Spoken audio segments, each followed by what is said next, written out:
Hi, welcome back to my channel. Now, in the early 70s, this huge two-volume tome was released, Cinema, A Critical Dictionary. Still one of the best books ever written about film, actually. And the editor was a guy called Richard Roud. He was an American living in Britain. And in his introduction, a very interesting introduction, what he does is he names his canon of great filmmakers. And he does two lists, one of dead filmmakers and one of living filmmakers. And then he names his blind spots, directors that many people admire and are thought to be great directors, but he doesn't care for.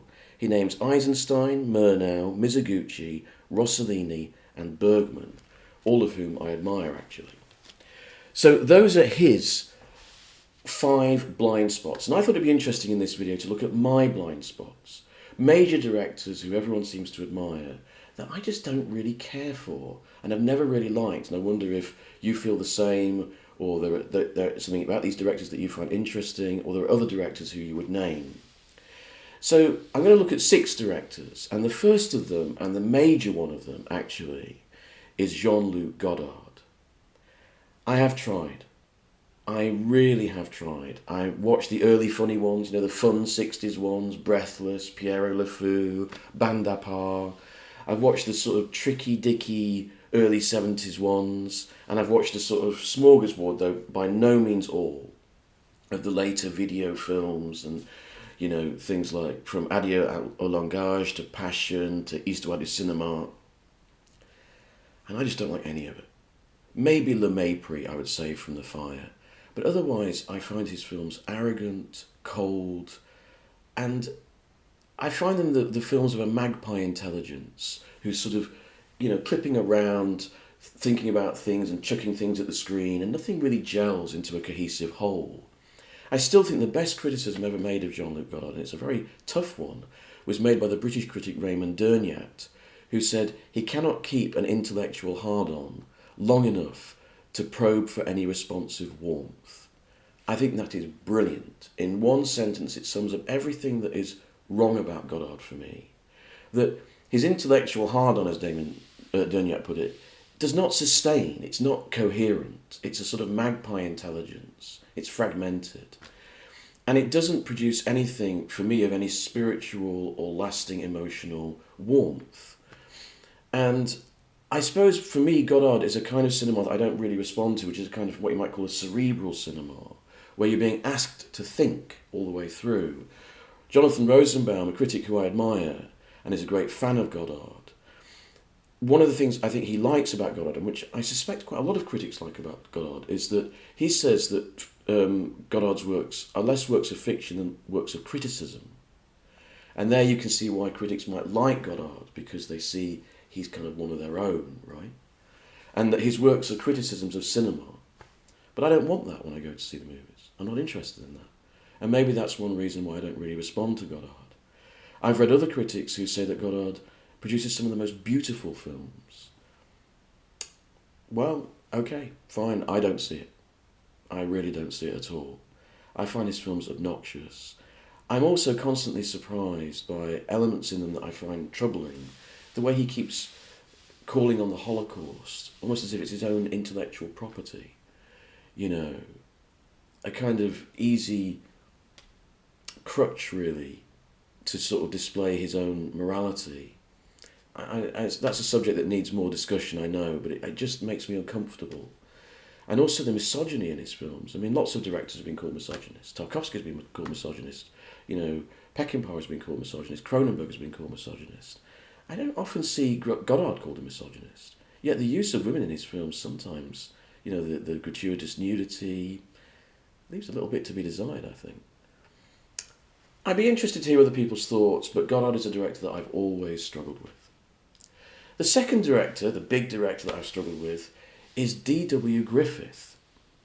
Now, each year it's becoming more and more difficult, right, for teachers in universities to teach Birth of a Nation, because even though it's this crucial film in the development of Hollywood cinema, the way that, Griffith corralled all these amazing elements of filmmaking, brought them together in one, epic masterpiece, in a way that hadn't really ever been done before. it's extremely racist. You know, we all know it's racist. You know, the Ku Klux Klan come to the rescue at the end. They're the heroes, you know, and it's getting harder and harder to show this movie to students.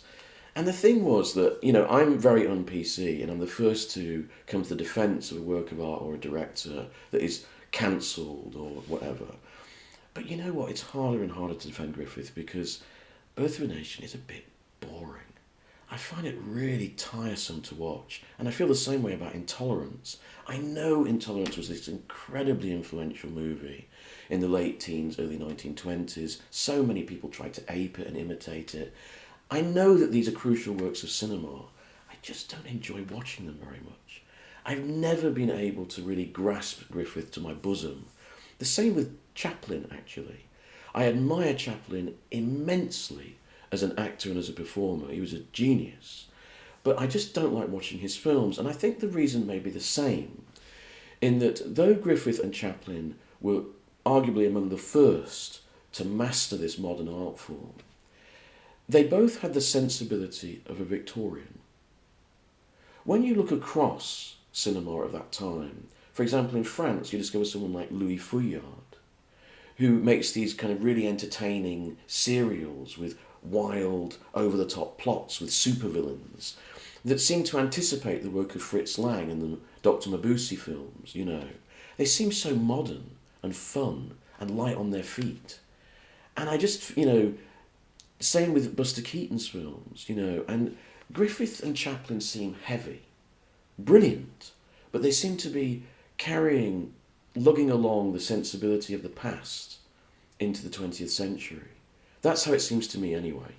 And I've never really been able to grasp Griffith to my bosom. I want to appreciate him more, but I really struggle watching his films. The third director I wanted to talk about today is another great, you know, monolith of cinema, and that is John Ford. Now, I love westerns. I adore westerns, and John Ford is the granddaddy of the western. He bloody almost created the genre. Yet for some reason, I don't respond to his films. I respond to the films of Anthony Mann, Bud Bertiga, Sam Peckinpah, Sergio Leone, and other figures, you know, lesser known figures like Jacques Tourneur's westerns, for example. But Ford's westerns tend to leave me cold. They are beautifully made. The craftsmanship in Ford's films is extraordinary. But I just don't really respond to them emotionally or psychologically.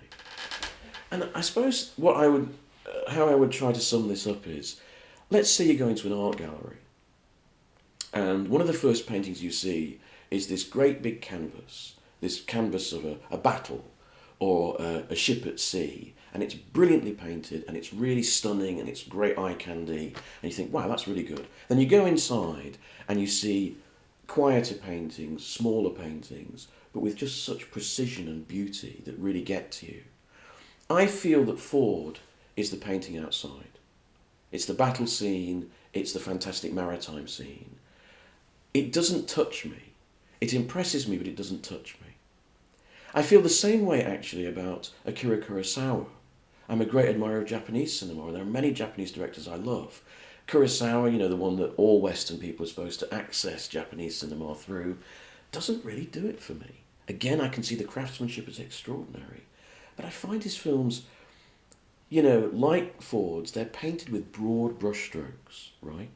They don't have the precision of a Vermeer, you know, or a Van Eyck, and that's what I found that I really like. And I also feel with Ford that he kind of bites off more than he can chew.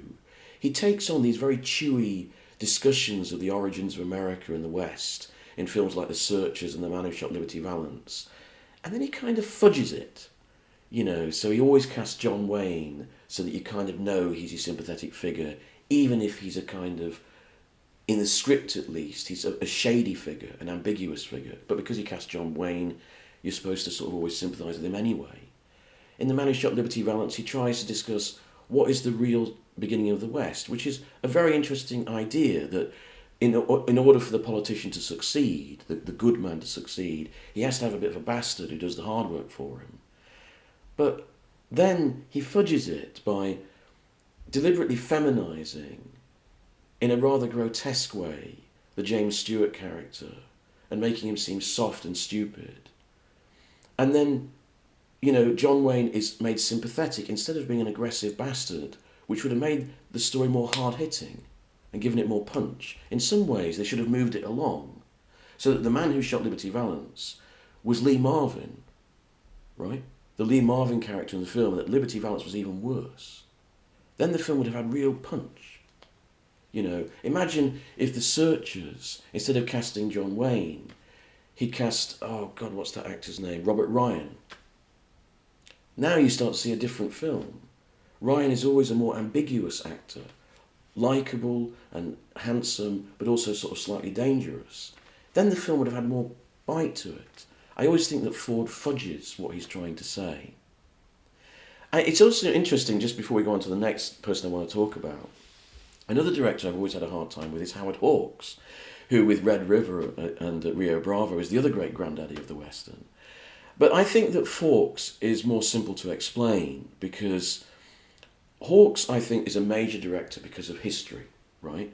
He was a director who the French discovered, and he seemed to embody the brilliance of the system, as they put it. So that here was a director who could make, you know, comedies, you know, film noir, westerns, musicals, and always have his signature. And they discovered that idea through Hawkes, and so he became a poster boy for the Nouvelle Vague and the Nouvelle Vague critics. But that time has gone now, and we know that there are many other great directors, like Jacques Tourneur, like Raoul Walsh, like James Whale. All of them were doing this kind of thing. You know, Hawkes wasn't alone. That was the genius of the system. So I think that the love affair with Hawkes is more to do with history and what it meant to those French critics, rather than, you know, actual individual genius. The fourth person I want to talk about is Bernardo Bertolucci. Now, just as with Japanese cinema and the Western, I'm a huge lover of Italian cinema. I mean, Rossellini, Antonioni, Pasolini, Leone, Olmi, these are gods to me. I love Italian cinema. Bertolucci leaves me stone cold. I have never liked a single one of his movies, and I think that some of his more celebrated movies, like Last Tango in Paris, are ridiculous.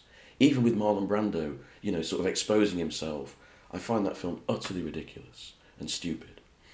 Why don't I like Bertolucci? Because his films are so, you know, oppressively production designed and shot. They're so claustrophobic. There's not a breath of air in them. You know, Rossellini's films are full of the breath of realism and life lived. Even Antonioni's films are, actually. But Bertolucci's films are so oppressively controlled. The lighting is meticulous. The shooting is very close and meticulous. The production design, I feel like I'm sort of drowning in production design. You know, I don't feel there's any kind of space for my own self to come into the film, or for life itself and the rawness of life to come in. It's all so perfectly designed that I kind of want to scream, you know. Like, another director I've always had a hard time with is Fellini. But the thing is that, for me, Fellini is like being shouted at for 2 hours by an Italian man in a restaurant, you know, or, you know, it's getting a big chocolate cake, which looks fantastic, and you take 2 mouthfuls and it's wonderful, you know, like the opening of 8½, which is extraordinary. But then after about 3 mouthfuls, you're like, oh God, I can't eat any more of this bloody cake. That's what Fellini is like for me. But I admire Fellini. Fellini has got a brilliant visual and visionary gift. He takes you to places that other films don't. And he is the ultimate instinctive director, taking you into his completely idiosyncratic worldview. So though I find his films quite hard to watch, I admire them. I don't admire Bertolucci. I don't think he's saying anything particularly interesting in his films. His films are made up of, you know, obvious left-wing tenets, you know, standby, Marxist standby, socialist standby ideas, nothing particularly interesting or idiosyncratic or new. And I find the film so claustrophobic and oppressive. With number 5, I'm going to turn to a British director, Mike Leigh. I've never liked Mike Leigh's films. And I was surprised when I became a sort of cinephile and started reading film books. I was surprised how admired Mike Leigh is in America and beyond Britain. I thought he was a kind of British taste. And I didn't realise that a lot of people outside this country really admired Mike Leigh. Why don't I like Mike Leigh? Mike Leigh is kind of in the bracket of social realist filmmakers like Ken Loach and Stephen Frears, who I don't really care for either, really. But what he does is he produces kind of caricatures, larger than life characters, a bit like Dickens, right? He's kind of like a modern Dickens, though I don't think anywhere near as good. In that he tells stories of society and social injustice and poverty and so on, but with larger than life figures. And that's kind of the métier, the register that Mike Leigh is working in. What the problem with that is, for me, that the larger than life characters are unreal, so they disturb the realism that Leigh is going for. And the realism pulls down, the fun that the caricatures could be. There's all this talk about Mike Leigh's amazing rehearsal process. Oh, it's so amazing, and these actors create these incredible characters. To me, they just create caricatures. And rather boorishly over the top, shouty characters.